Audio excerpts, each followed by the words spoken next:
The second, duck herder. In the West, people can live their entire lives beside the water and not know of everything that lies beneath it. By day, the fields stretch out gently. After the harvest, only soft rotting stubble remains. The water reaches just above the shins.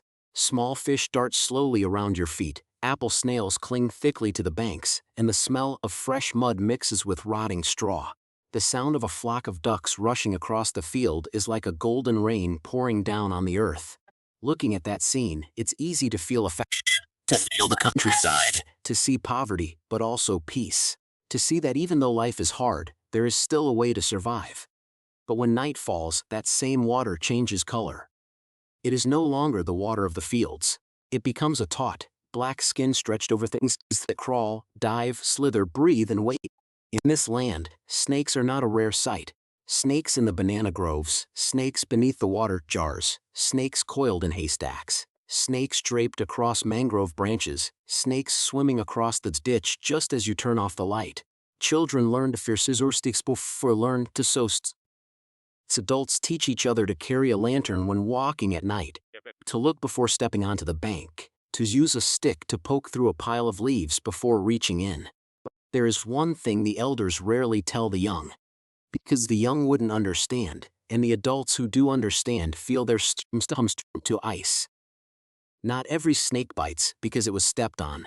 Not every snake seeks a warm place to rest. There are snakes that remember the scent of blood across generations. It doesn't need to know your name. It doesn't read documents. It doesn't care if a child's surname has been changed, their home moved, their parents replaced, or their land altered. It only needs one drop of blood from the right root, a scent from the right lineage, an unpaid debt. And even if that person grows up among a flock of ducks, lives as gently as the earth, loves their wife, honors their father, and harms no one, it will still find them. Because karma, in these deep fields and toxic waters, sometimes doesn't walk on human feet. It slithers. Teresa stepped into that karma with the scream of a duck in the middle of the night. She was house washing the dinner dishes, her hands still smelling of dishwater mixed with hearth ash. When the flock behind the pen suddenly shrieked as if someone had obliged not knife right into the middle of them. Normal duck noises are already loud, but the sound of panicked ducks is different. It is sharp, frantic, shattered. Any breeder hearing it knows that they aren't just fighting over food or feeling the cold. Teresa grabbed a flashlight, muttering had just fed them. Why the hell were they making such a racket, and quickly stepped out back. She walked incredibly lightly, so quietly that even the half-asleep guard dogs lived her life by stepping past disasters before they could hear her coming. The flashlight beam swept along the pen, over the crowded duck heads, over the iron wire, over the wet dirt floor, and stopped on a pitch-black lump huddled against the fence. A massive wildcat, fur standing on end, eyes blazing, its mouth clamped around a still twitching duck leg. It saw her but didn't run. Instead it hissed, its neck arching as if it were the true master of the place. Teresa stood still, watching it for a beat. She wasn't the kind of person who instantly beat any trespassing animal to death. She had known hunger, she had been backed into corners, she'd fought tooth and nail to make since sticky spuff, so she understood that starvation made any creature reckless. She lifted flicking it to shoo the animal away. "Go," she said softly. "I'm letting you live." The cat didn't move, it bit down harder, stick right in front of her, slow, defiant like a challenge. Teresa took a deep breath, her eyes darkened. The stick in her hand came down with a sharp, dry crack, landing squarely on its head. The cat spun like a top, thrashed a few more times, then lay perfectly still. People say cats have 9 lives, but in Teresa's hands, 9 lives wouldn't be enough. Because if she offered mercy once, and you defied her, she would never offer it a second time. She bent down, grabbed it by the tail, and hoisted it up, the dead black carcass dangling under the light, and walked straight to Charlie's house, where a group of men had been hollering all evening, dragging Tom into a raucous drinking session.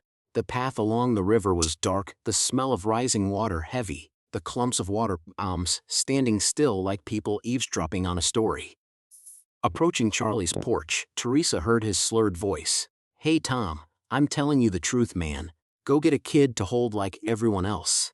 Are you two planning to just stay like this forever? The biggest sin of the 4 unfilial acts is not having children, you hear me? The guys around the table chuckled. The laughter wasn't loud, but it was filthy. The kind of laugh from people who know they're touching a raw nerve but enjoy it anyway because the liquor greases the cruelty in their mouths. Tom sat at the table, holding a glass of rice wine but not drinking. He was gentle, his flaut always looking at Edward terrified of bothering someone, which made him an easy target for anyone wanting to land a cheap shot. He forced a smile, saying it wasn't a matter of just wanting one. They were dead poor. Bringing a kid into the world and not being able to feed it would be an even bigger sin. Charlie wouldn't let it go, narrowing his eyes, his tone growing increasingly vulgar. Heaven creates his elephant, heaven creates the grass man. The main thing isn't whether you can afford to raise it. The main thing is knowing how to make one. If you need any help, Tom, just say the word and I'm right there. A few men laughed harder, then fell silent. Because even they realized the comment crossed a line, but no one wanted to be the buzzkill at the table. Tom stood up, brushed off his pants, his face flushing red. A friend pulled his arm, half-heartedly scolding Charlie, saying they all knew he was like this, so why take it to heart? But before Tom could reply, Teresa stepped in. The entire table flinched as if hit by a freezing wind. She hoisted the dead cat right up to her face, staring straight at Charlie. "I just beat a cat to death," she said, her voice steady. "Not raced, not it's somehow more terrifying than a screesky. It dared to mess with the duck flock at my house. Was gonna bring it over for you guys to snack on while you drank. But seeing how drunk you are, Charlie. Never mind, I'll take it back. Next time some animal tries to pick a fight with my house, I'll beat the motherfucker to death and bring it over for you guys then, alright?" The air froze. Charlie stared at the mangled cat's head in her hand, looked into her eyes, and the liquor in his system seemed to instantly drain down to his feet. Tom stood up and followed his wife, as silently as a little boy being pulled away from bullies, yet deeply ashamed that his wife had to be the one to step up. Down by the riverbank, Teresa hurled Cat into the water with a heavy splash. Her face was impassive. But Tom knew his wife was hurting profoundly. Teresa's sorrow didn't leak out in tears. It forged stronger hands. Outsiders thought she was fierce. Few saw that every time someone brought up the topic of children, the smoldering ash inside her was blown back to life, choking her so badly she wanted someone. Teresa had a child once. That was something she rarely spoke of. Before Tom, before the duck flock, before the boat, and the migratory seasons the cross. She had been a 17-year-old girl who married with the belief that if a woman worked hard, endured, and swallowed her pride in the right place, she could build a home within other people's hearts. Her first husband loved her, at least in the beginning. His families whispered that she had the features of a husband killer. Her eyes too sharp, her cheekbones too high, her mouth too hard. A woman like that couldn't hold on to blessings. But he insisted on marrying her. Over a year later, she got pregnant. From that moment, disasters crept in little by little. Not fierce enough all at once to be called a curse, but for now that her and Verse began looking for beef differently. Business plummeted. The crops failed. Her perfectly healthy husband suddenly fell bedridden. Medicine from every healer did nothing. Her mother-in-law went to fortune tellers, and everywhere where they went, the masters said Teresa's and the fetus had a destiny that clashed violently with the husband's family. If they kept the child, no one would survive. The old woman didn't beat her, didn't curse her, didn't even chase her away. She did something far more humiliating. She quietly arranged a second wife for her son, this time meticulously checking the astrological signs. The master swore the new girl would bring immense prosperity and many sons, vowing to smash his own ancestral altar if the family didn't thrive. The day that girl was brought home, Teresa packed her bags and left. She didn't cry in front of anyone. She didn't go back to her own mother's house. She didn't beg.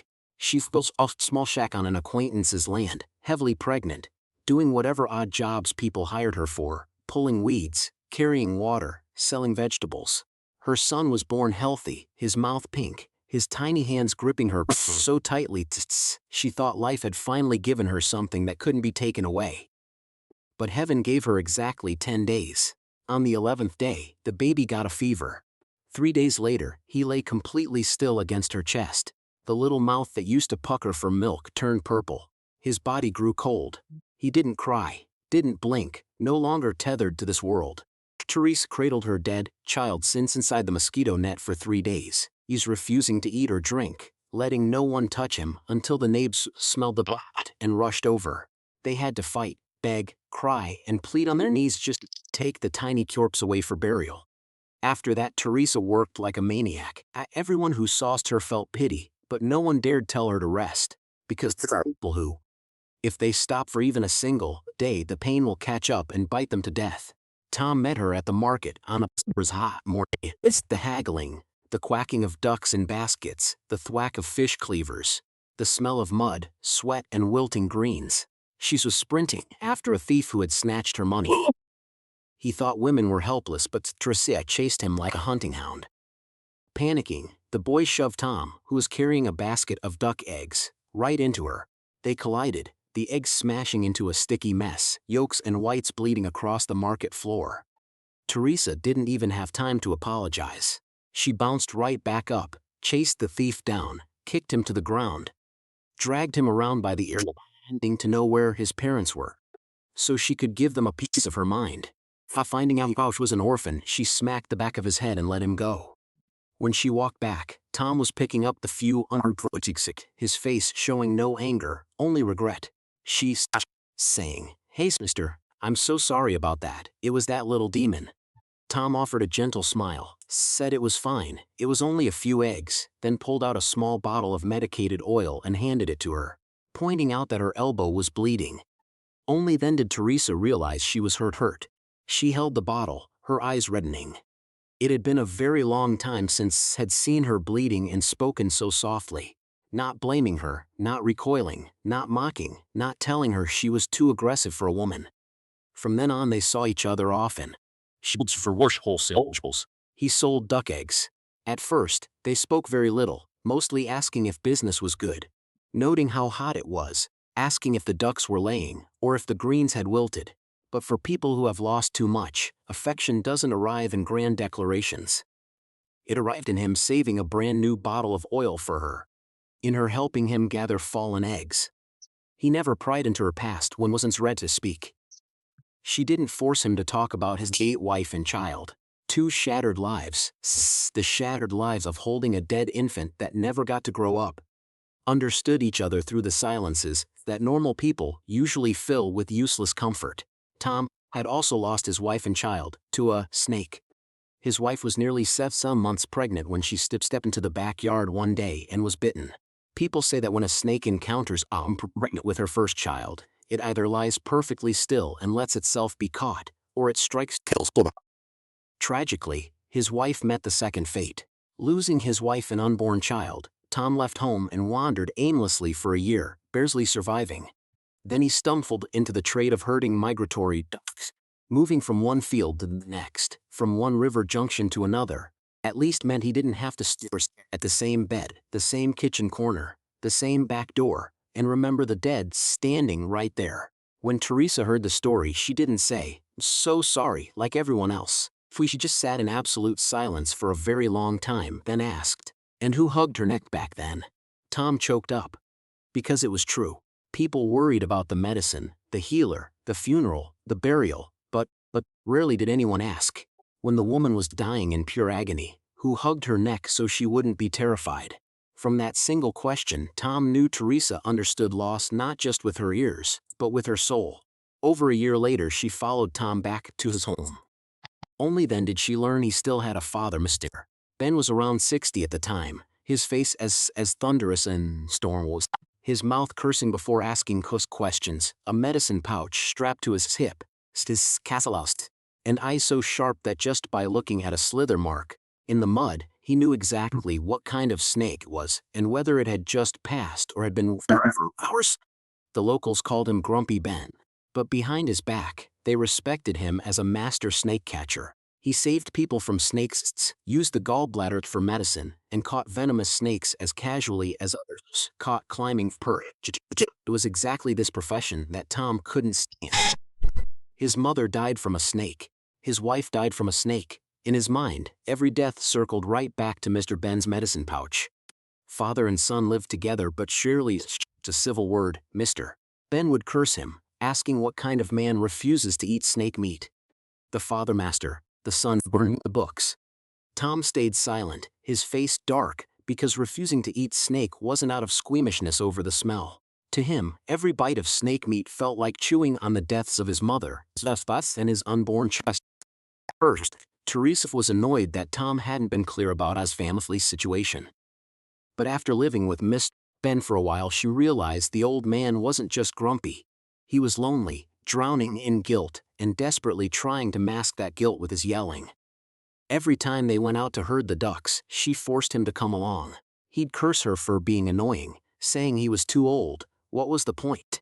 She'd shoot back that being old was exactly why he had to go. If he stayed home with nothing to do, he'd go hunting snakes. If he did that, who would take care of the body? Tom also wanted his father to come so he wouldn't be left alone, but he never said it. And so, there were 3 people on the boat, 4,000 ducks, 2 geese named General Blue and General Red, and a pair of purple swampfins guarding the deck. A bizarre family formed on the water, not smooth, not sweet, but they had each other. General Blue was the male goose Tom saved from the market. Seeing him hung upside down was too painful, so he bought him. General Red was the female, initially kept just for luck, but turned out to be insanely smart. The 2 understood commands, knew how to split their wings, how to herd the ducks, and knew exactly which Kazan duck needed a hard bite on the thigh to learn a lesson. Mr. Ben constantly cursed them, calling them demonic geese. The purple swampfins belonged to the old man, hatched raw from 2 as hunchinos sneak sticks.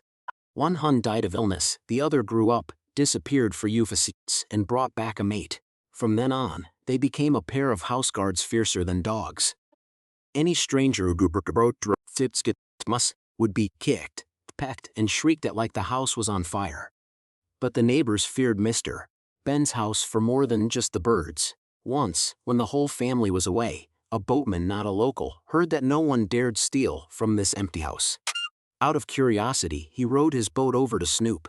Waiting forever and seeing nothing, he pulled his muttering to himself that he was an idiot, only to see a massive dark silhouette sit right next to him asking, "What are you craning your neck looking for at my house, boy?" The voice dragged like chains from hell. No matter how hard he rowed, the boat wouldn't budge. Then, from the shore, a woman's voice drifted out. "Let him go home, child, have pity on him." The shadow vanished. The boatman rowed away like his soul was trailing behind him. The next morning at the market, his hands were still shaking as he told the story. The locals laughed, saying he didn't know any better. Absolutely no one in the region dared mess with Mr. Ben's house.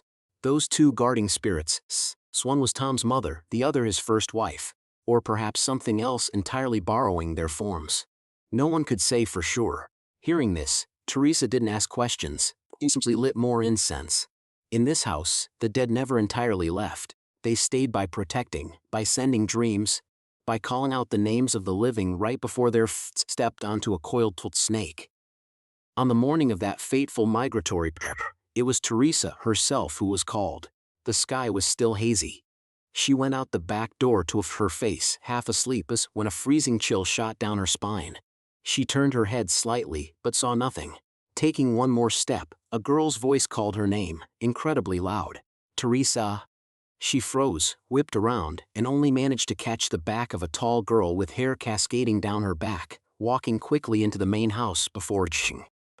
Goosebumps erupted all over her body. She looked down at where she was about to step and saw a black snake as thick as her wrist raising its head right at the back door, its eyes glare fierce.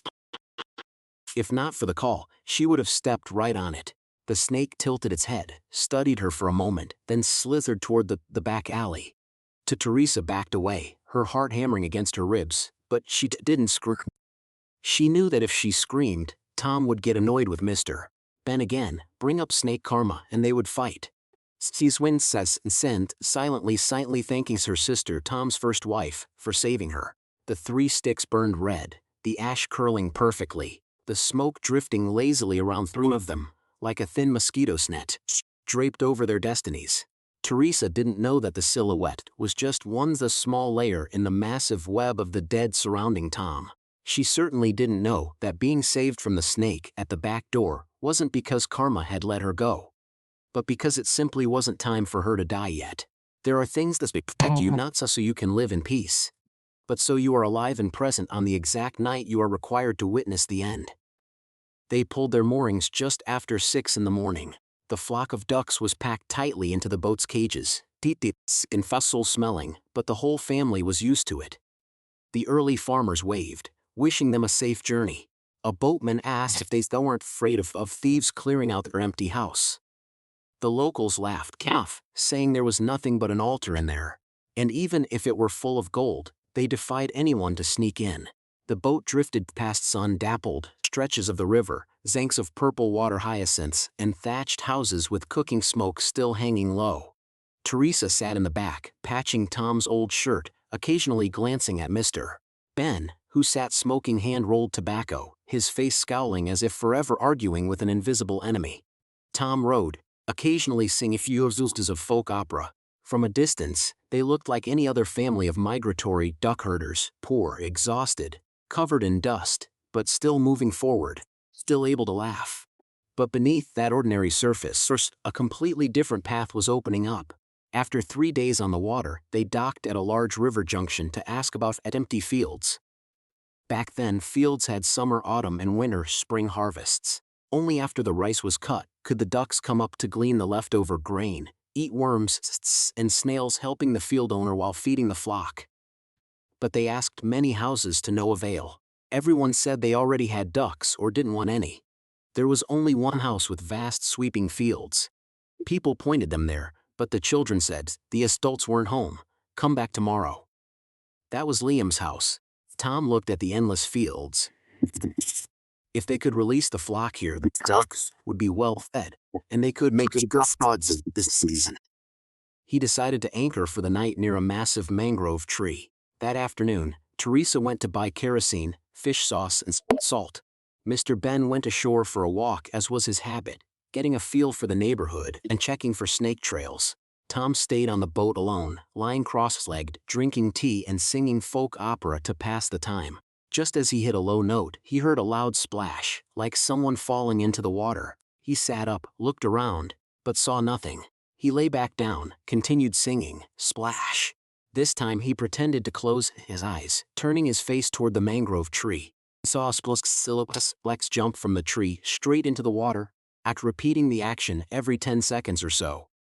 Tom sat up, grabbed a few sticks from the boat's roof, lit them, placed them at the bow, and prayed, asking the unseen spirits not to cause trouble, just letting his family anchor for the night. He encountered ghosts and also all the time. Someone messing around before the sun even went down was a first. That night in his dream, his spirit self was standing at the bow lighting incense, when a voice called down from the tree, "Hey boy, those ducks look mighty tasty."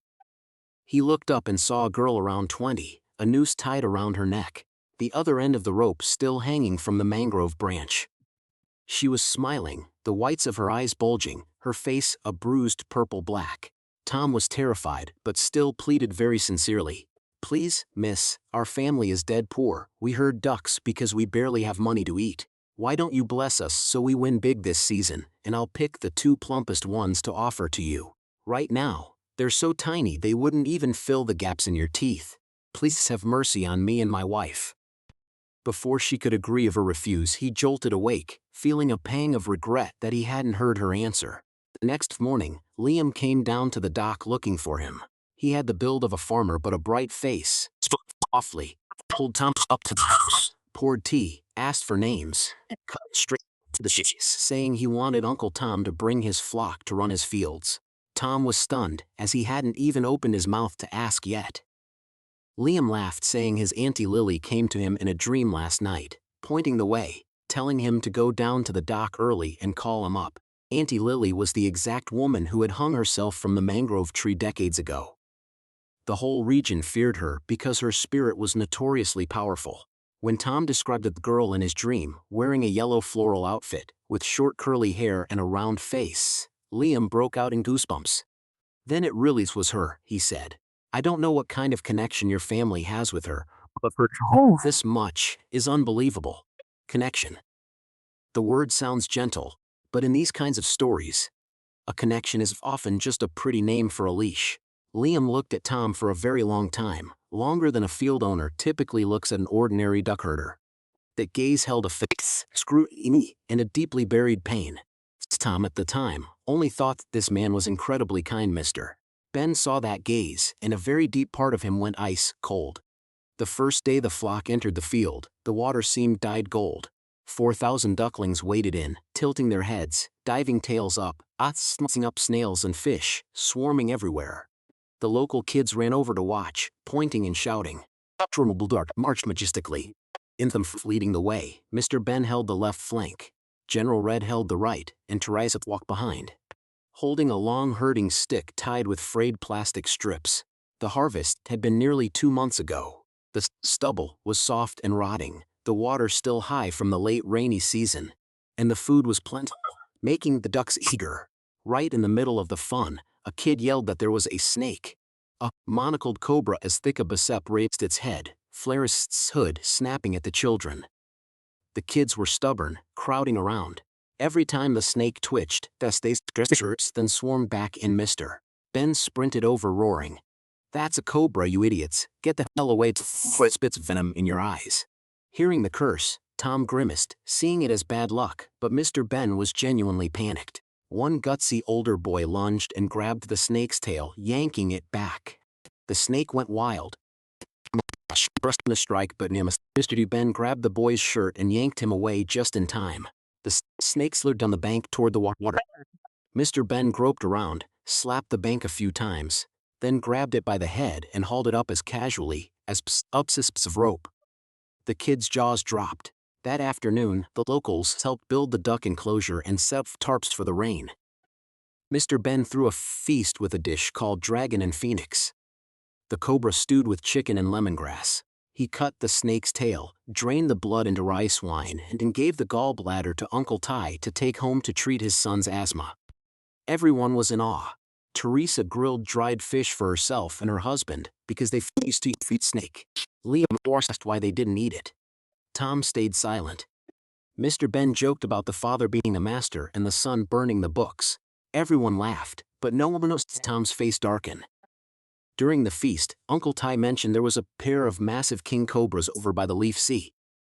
People said they were demonic, and Mr. Non had offered 10 taels of gold to anyone who could catch them. Mr. Ben brushed it off, cursing Mr. Non for having too much free time, but once the liquor hit him, he asked Liam if he had noticed anything strange about the snake that afternoon. Liam said its tail was stubby. Mr. Ben lowered his voice, explaining that any venomous snake with a stubby tail had usually bitten someone to death, chewing off its own tail as a way of paying for a life. Whenever he saw a stubby-tailed snake, he would risk his life to catch it. Tom told his father he was tired and should go down to the boat to sleep. He didn't want to hear any more, but the story of the stubby tail had already slithered into the night, lying there, waiting. 23 years ago, Mr. Ben's wife died from a snake. From that day on, he harbored a blood feud with a creature whose whereabouts were unknowns, swearing to catch it so his wife's soul could rest. But the earth is vast, the fields endless. How could he possibly know which note was the one from all those years ago? The vow to Abel mutated into a profound suffocating agony that haunted his entire life. He caught every stubby-tailed snake as if capturing a repeating shadow. People in his trade had many taboos, especially regarding saving bitten by snakes meant as karmic retribution, but he broke them all. Anyone who needed saving, he saved. Sometimes he thought that because he had saved too many lives, his loved ones had to pay the price. But the deeper truth lay in a secret he had hidden from Tom since he was a newborn. Tom was not his biological son. That year, Mr. Ben and his wife found a 6-fingered baby boy abandoned under a clump of water palms, right in the middle of the rising floodwaters. Crying himself hoarse, his skin freezing, with no valuables around him, only a strange smear of mud as red as beetle juice. Mrs. Ben's heart broke and she brought him home. The very first night she dreamed of a strange couple standing at the foot of their bed, begging to hold the child one last time. They didn't cry. They only looked at the baby with eyes full of love and immense relief, like someone who had just set down an impossibly heavy burden. Mrs. Ben woke up crying, believing the child's biological parents had died unjustly and returned to visit him. At first, Mr. Ben also believed the child was simply abandoned, but later, when snakes began to coil around the boy's life, when every death in their house carried venom, when elders from other regions mentioned the Bahman family and their missing six-fingered youngest son, he vaguely understood something far more horrifying. That child wasn't abandoned, he was sent, not sent for Mr. Ben to raise, sent to the gates of death to sever a karmic bloodline. Out of sheer pity, Mr. Ben picked him up, brought him into his home, gave him a name, gave him parents, gave him a life. He saved him from his very first death. But in doing so, he inadvertently dumped his dad that was supposed to have been buried in the mud before the boy even learned to say the word father. The Bahman family, Tom's biological father, had grown incredibly wealthy long ago by selling snake wine. Bahman had a close friend named Tu Jiao, a brilliant snake-catching master who specialized in supplying rare serpents. Once, while attending a death anniversary feast, the house caught fire. Tu Jiao was dead drunk inside, and Bahman charged into the flames to save him. To repay the debt, Tu Jiao gave him a necklace with a white pearl, an amulet he always wore. It was called a white pearl, but its color wasn't pure. It was a deep, murky white, gleaming with a cold luster exactly like the belly of a snake underwater. From the day he received the pearl, Bahman's family prospered rapidly. The wine sold out, they acquired massive tracts of land, and people respected them. But blessings that arrive too quickly are usually just debts in disguise. The eldest son died from a snakebite.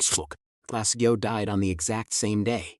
The other children were hunted down by snakes one by one, despite changing their names, changing where they slept, performing rituals, and burying talismans. One was bitten right in the middle of the courtyard. One vanished in the fields. One ran a high fever for days. Sizzling scatterings erupted across their skin. People whispered that Bahman's family was cursed because they had taken too many snake corpses for their wine. But the pearl was the true root. It wasn't a protective amulet. It transferred karma, an intermediary, something that dragged the blood debt from one generation to the next until it found the ultimate vessel. The six-fingered youngest son was that endpoint. If he were severed from the bloodline before reaching adulthood, he could absorb the entirety of the debt, die, and the rest of the lineage would live. His biological parents, in pure despair, had sacrificed him by leaving him in the middle of the flooded fields. But they hadn't anticipated that the man who found him would be Mr. Ben, a man who spent his entire life defying the laws of serpents, snatching lives from venomous jaws as if stealing souls back from something ancient. He didn't just save a baby. He blocked the final harvest. From then on, Tom grew up not as a normal survivor, but as an unexploded karmic bomb. Mr. Ben told no one. Mrs. Ben knew a part of it, or at least had a premonition, but she loves Tom like her own flesh and blood. The boy grew up gentle, slow, easily brought to tears, his six-fingered hand constantly mocked. Mrs. Ben would say that having an extra finger meant heaven had given him extra blessings. Hearing that, Mr. Ben felt a knot in his throat. When she was bitten and killed by the snake, he believed the debt had begun taking the people around the boy. When Tom's wife and child died from a snake, he was almost certain. But what was there left to say then? Tell him he wasn't his first son. Tell him that because he picked him up, his mother died, his wife died? Tell him he was supposed to have died as an infant just to save a family of strangers? There are secrets people keep not because they are evil. They keep them because they don't know if the truth will save a life or kill them faster. In Liam's fields, that secret began to breach the surface. Liam wasn't just being kind. He looked at Tom with the eyes of a man who had found his lost blood, but didn't dare speak its name. After the night Auntie Lily hung herself to point the way, he offered his fields, helped build the enclosures, chipped in for chickens, constantly checking in. Teresa saw how incredibly nice he was and felt happy, but a tiny ripple of unease stirred in her gut. Tom's deeply moved. He rarely received unprompted kindness from strangers, but Mr. Ben looked at Liam and understood that gaze wasn't clean. Not in the sense of being malicious, but that wasn't simple. One day Mr. Ben was bitten by an ashen king cobra in a cornfield. A girl's cry for help had lured him in. Her body sank into the earth and the ashen snake lunged out and struck. He treated the psis himself, but on the way back he was so exhausted. He hallucinated a woman, wearing a traditional headdress, stepping out of smoke to stroke his head. When he woke up, Tom was holding his hand, tears in his eyes. That incident nearly broke Tom. He carried his father home on his back, sick with worry and rage, threatening that if his father ever hunted snakes again, he would hurl all his gear into the river. Mr. Ben cursed right back. Let his son carry him, his heart simultaneously warming and aching. Because he knew that Ash King Cobra hadn't intended to take his life. It was only marking his scent so it could find the exact right lighthouse on another night. Liam later told Mr. Ben the story of his family. Baman, Tujiao, the White Pearl, the children who died from snakes, the missing six-fingered Yunsan's brother. The more he spoke, the redder Liam's eyes became. Suspected was Ma's biological brother from the very first time he saw the six-fingered hand, but didn't dare claim him immediately. He was terrified Tom would be furious for her being abandoned. Mr. Ben wouldn't allow it. Terrified that the master's words from years ago were true, that once the youngest son's son knew who he was, the scent of blood would be completed and the karma would arrive much faster. Mr.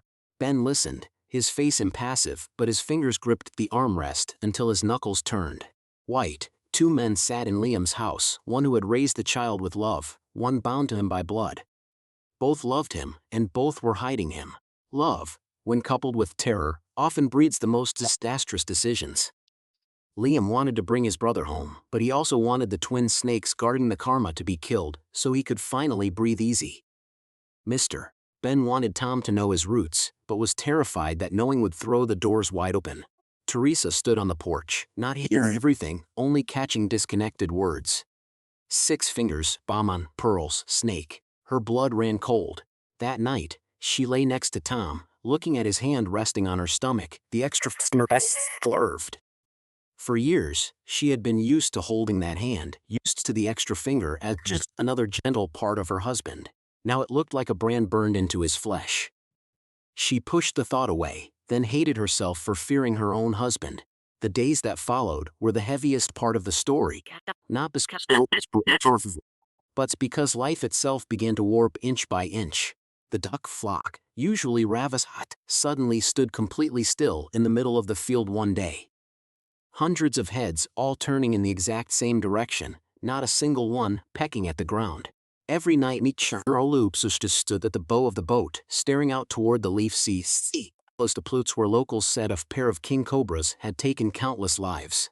General Red constantly cowered against Teresa's legs, using all her usual aggression toward the ducklings. The swamp starting the boat suddenly flew in frantic circles, and then one disappeared. The remaining bird perched on the roof of the tarp and shrieked for an entire afternoon, its voice raspy like a human's. The local kids catching snails said they saw snakes slithering in circles around the fields. They didn't bite. They just poked their heads up to stare at the duck flock. A little boy who had been given as medicine by Mr. Ben dreamed of an old man wearing a white pearl standing out his mosquito net, asking, "Is he grown yet?" Teresa repeatedly heard a girl's voice, calling her name, pulling her away from snake nests, away from collapsing mud banks, away from stepping into the deep water while sleepwalking one night. The protecting shadow refused to let her so, but she was saved. The more she understood that she was only kept allowed to witness something far more massive. She began dreaming of her 10-day-old son. At first, he was tiny, purplish inside the mosquito net. Then he grew older, maybe 3 or 4 years old, standing by the water's edge, holding a balut egg in his hand, his eyes carrying the sorrow of an old man. He said, "Mom, don't give birth anymore." Teresa woke up, her entire body freezing. She didn't tell Tom. She was terrified of hurting him.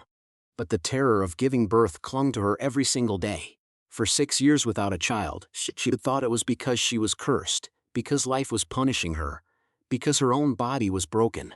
Now between the dreams and the sound of snakes slithering in the water, she began to understand a completely different, far more brutal truth. Yet maybe she wasn't infertile. Maybe she was being blocked. Any child carrying Tom's blood, while the karma remained unresolved, would become the next generation's proxy. Her first child didn't die from a simple fever.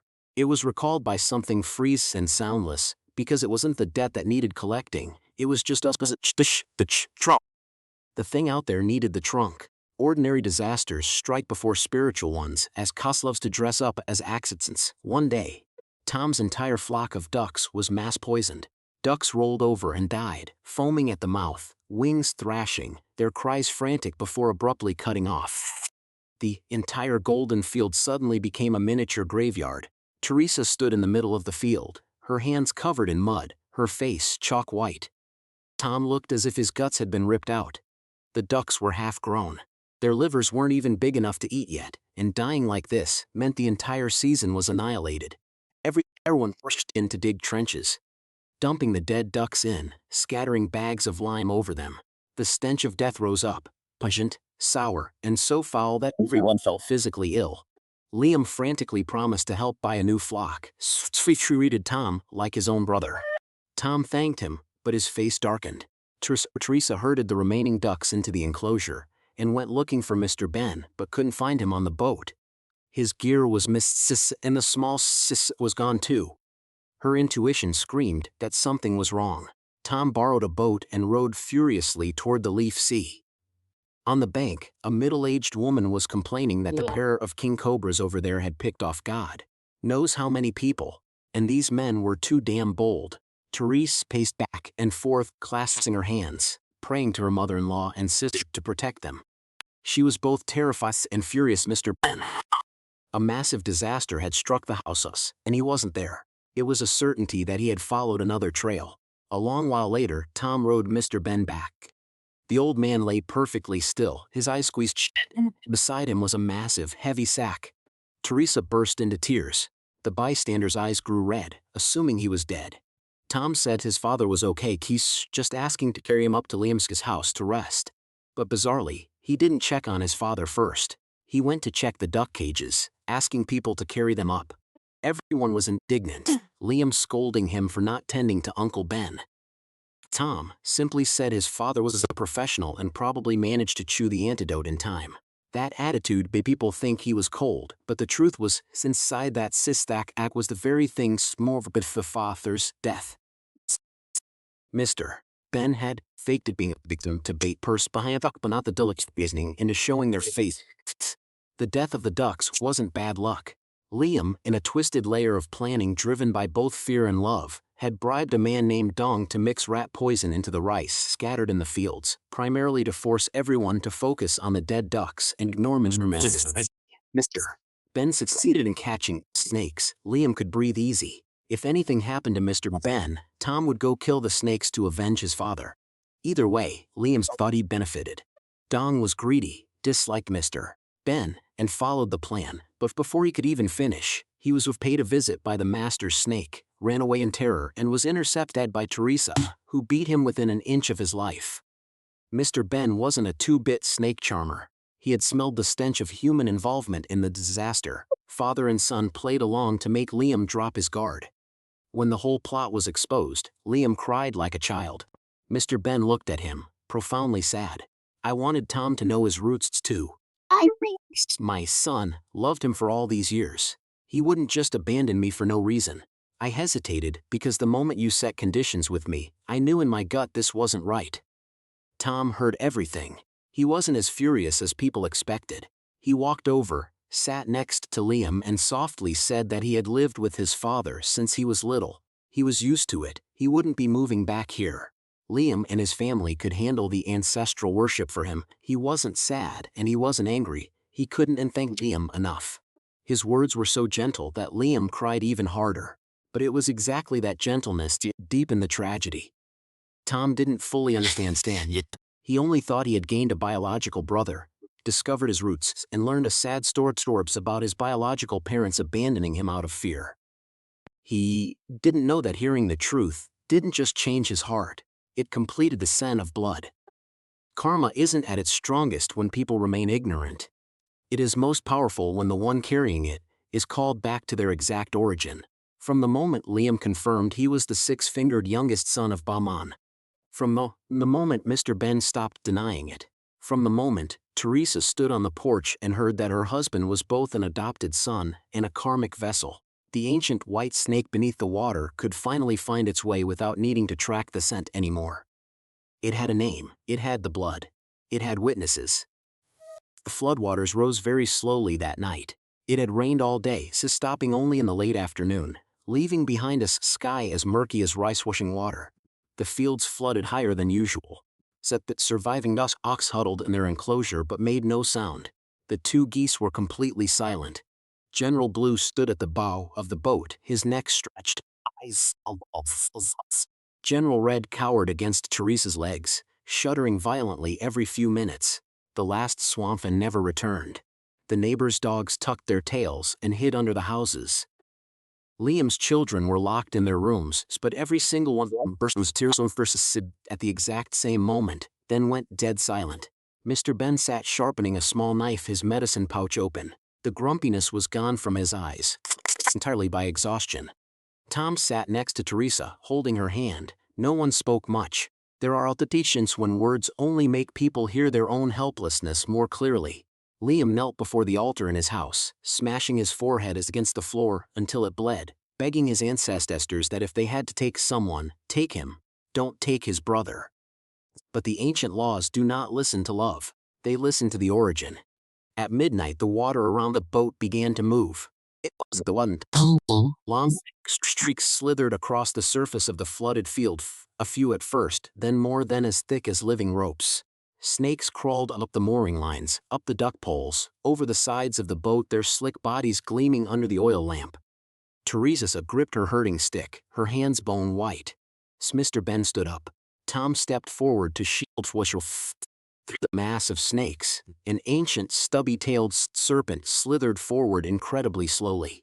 Its body was a filthy white, like bone soaked in mud, its eyes a murky yellow, its tail cleanly severed and a scar across its neck looking like a knife wound from another lifetime. Mr. Ben looked at it and knew. This wasn't just the snake that kills his wife. This was the karmic guardian of the White Pearl lineage. Every stubby-tailed snake he had hunted his entire life was merely its shadow, its shed scales, its warning. It hadn't killed him the day he was bitten by the Ashen King Cobra because it wasn't time to take him yet. Find its right back to the house the moment Tom knew who he was. The white snake raised its head. Dozens of snakes around the boat simultaneously flared their hoods. Not a single hiss. The absolute silence was far more horrifying. From beneath the water, human silhouettes began to materialize, layer by layer. Bahman, Tom's biological father, his face dark, a glowing streak around his neck where the pearl used to hang. His first wife, her eyes sunken deep into her skull. The older brothers and sisters who had died from snakes, some large, some small, some still bearing purple bite marks on their ankles. Tujao stood further back, holding a cloudy white necklace in his hand. Mrs. Ben, Tom's adoptive mother, appeared near the bow of the boat, her eyes full of sorrow. Tom's first wife, her belly swollen with pregnancy, stood in the middle of the water, yet her clothes were completely dry. And Teresa's 10-day-old son, no longer tiny and wrapped in a towel, standing like a 3-year-old child, holding a balut egg in his hand, looking right at his mother.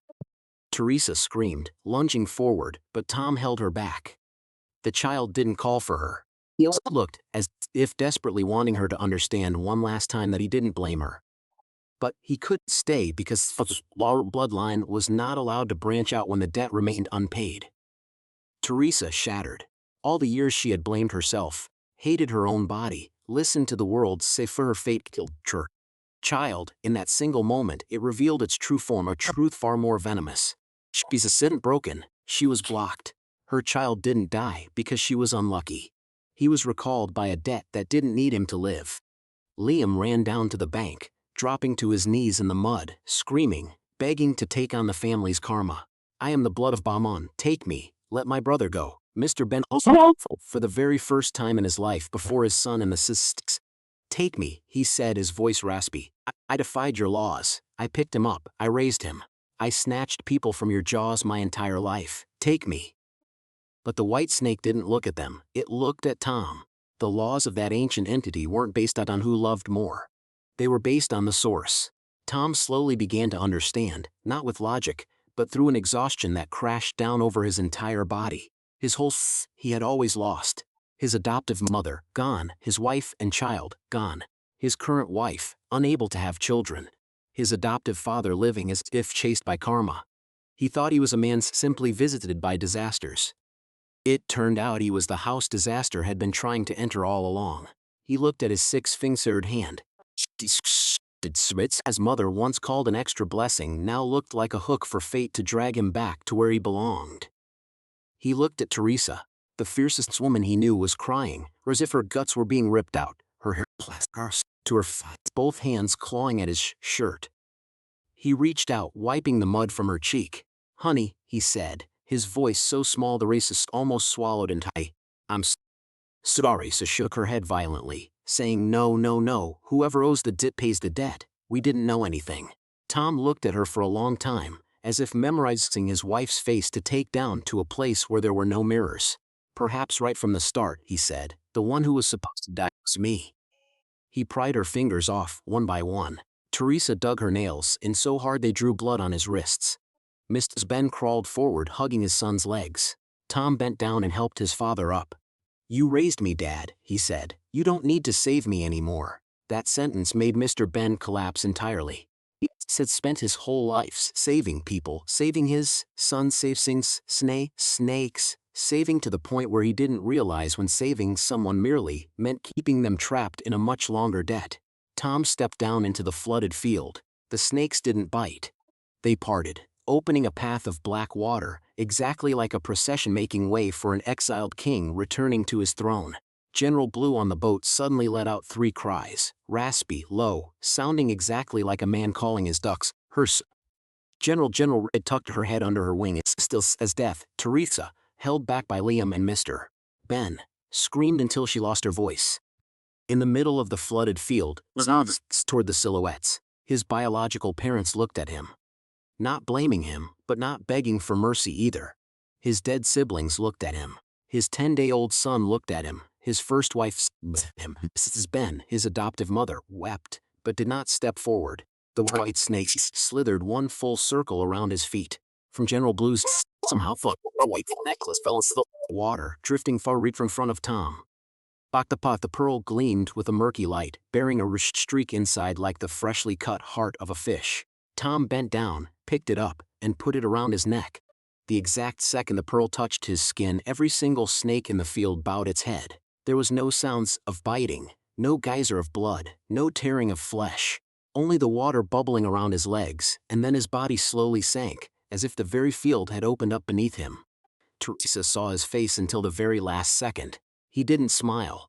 He didn't cry. He only looked at her. And then the water closed over him. The next morning, no body was found. They waded through the entire field, dragging every patch of sedge, shining lights into every ditch, calling healers, boats, even calling experts who specialized in Tom was gone. There was only a continuous trail of sheds, skeets, from where he vanished, to the mangrove tree where Auntie Lily had hung herself. Around General Blue's neck hung the white pearl necklace, returned in a way no one saw. But the pearl had turned a deep, dark red like dried blood. After that, Mr. Vaz stopped hunting snakes. His medicine pouch hung on the wall. His small knives were wrapped up. He lived for a short while longer, sitting every single day just staring at the fields, his eyes cloudy, his mouth unable to even muster a curse. When people were begging him to save snakebite victims, his hand shook as he pointed to the medicine, telling them to do it themselves. He no longer had the right to fight them for human lives. Liam set up an altar for his brother, but didn't dare write his full name. Only inscribed the second duck herder, terrified that calling his true name would carve a path back.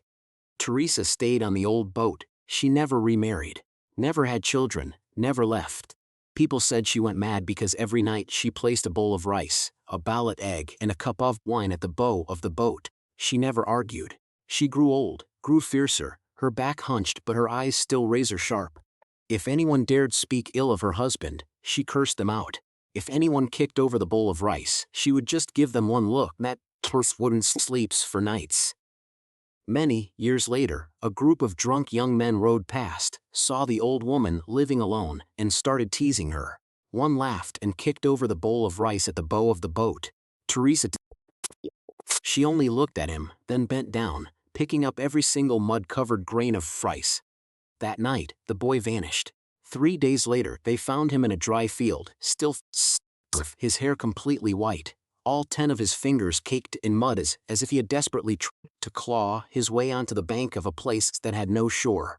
His mouth repeated one exact sentence over and over until he went completely insane. He didn't die. He's still out there herding ducks in the field. But that whole flock of ducks, they all have human eyes. From then on, no one dared touch Teresa's bowl of rice again. On nights, rise. If any boat rows past the old fields and hears the sound of ducks rushing through the water, even when there isn't a single flock around, they turn off their lights, bow their heads, and row up past, incredibly slowly. Some sailors have seen a man standing in the middle of the field, his pants rolled up, holding a herding stick, wearing a dark red pearl around his neck. Behind him is a flock of ducks, impossible to count how many, and every single one has dark wet eyes, exactly like human eyes. Some hear a goose cry 3 times, followed by a raspy voice calling out, "Herd 'em in." The elders warn that if you hear that, never turn your head, brace your fur, and never count the ducks, because it might not be Tom anymore. Or maybe is this still him? But only the part of him allowed to wear the skin of a good husband to continue herding the souls that haven't finished paying their debts. And in the West, where the waters rise and recede, where rice grows and ducks mature and are sold, the living might think everything passes with the seasons. But there are debts that lie beneath the mud. They do not rot, they do not forget. They only wait for a night with enough wind, enough rain, enough of a goose's cry, to slither right back to the correct door.